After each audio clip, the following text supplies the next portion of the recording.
You want to be keeping things very, very systematized. Now, when I was just mentioning the multivariate test, where you have one element here and one element here and one element here being changed, well, the software takes care of it for you. They do an algorithm to combine all the results, and they basically kind of weigh things.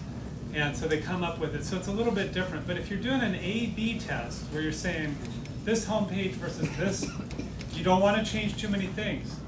Like for example, if you were doing a home page test where you were having your photo changed out, and you're doing an A/B, but you were also changing the navigation, well, how would you know whether it was the photo or the navigation that was affecting it?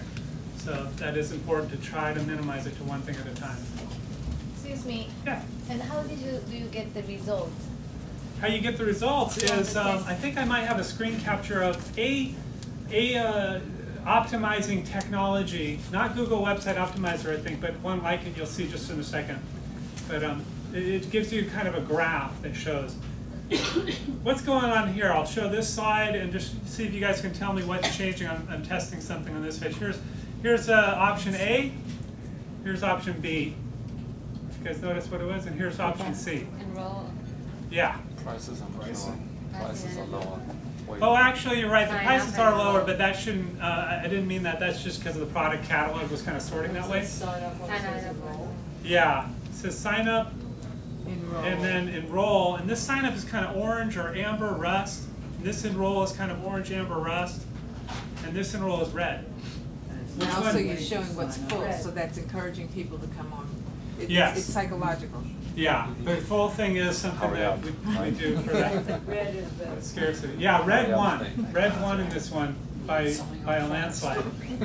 And enroll on Marketing. And enroll.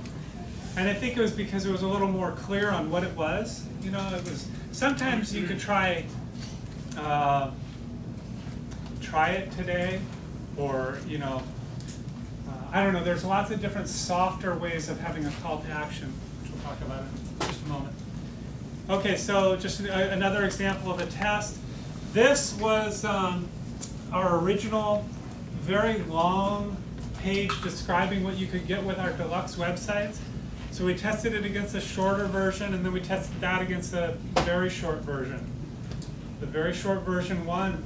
It was much better, and it makes sense. People wanted the facts. One of your pictures on there, Karen, on that deluxe page. Okay, and then just again testing 5 different home pages. This was an older one. And then we were pitting it against this one, where we had, and this time we're just basically looking for what layout works best. And then once we got the layout, then we might switch the elements around and maybe not have my beautiful picture, maybe have some model there or something, landscape or something. So we tested these, and as much as I wanted the picture of me to win, it didn't. It was this one, this particular round. So this is an example of the kind of chart that you would get. Take it with a grain of salt, because I don't use this technology anymore.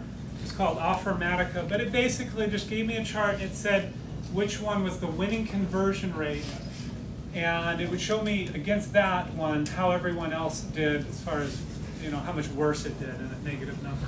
Does conversion mean how many people bought?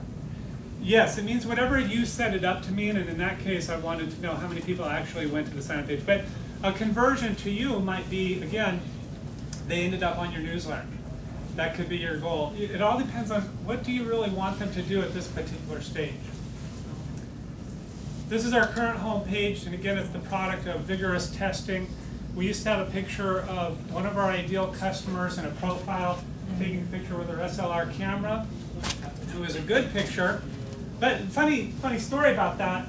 The last time I was here at B&H, this guy Brian Eisenberg came and listened and sat in on my talk, and then at the end he came up and he said, "You have this slideshow with all these befores and afters. Why aren't you doing that on your homepage?"